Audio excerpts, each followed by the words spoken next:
Our lives continued in this stage for the next 2 years, with me working full-time, long days, supporting the family, and him staying home and doing childcare, and me thinking that everything is just perfect, except that we argued a lot, but I'm sure that was my fault.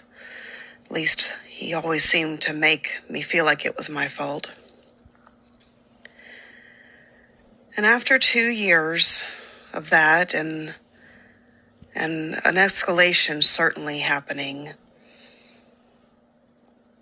there were two beliefs I held very firmly: that he would never physically harm me, and that he certainly never would physically harm any of the children. And that's why it was so hard to believe when the day came that he did physically harm his own child, brutally. It had been a strange day. His daughter had been acting out and doing things that were just kind of hurtful to me and to my child all day. And it had escalated to a point where it had gotten dangerous. And I had asked him to please discipline her. And by that I meant have a conversation about what's happening, have a timeout.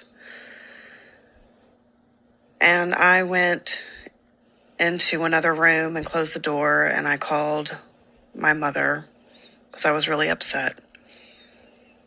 And so I wasn't aware of what he was doing in the other room to his child. But I did read about it later in the DHS report that was later filed that day by her mother. He had given her a spanking that had resulted in bruising all over her body. I didn't see the bruises. Apparently they didn't start to form until later that day after she went back to her mom's house, and her mom noticed them and then contacted the police.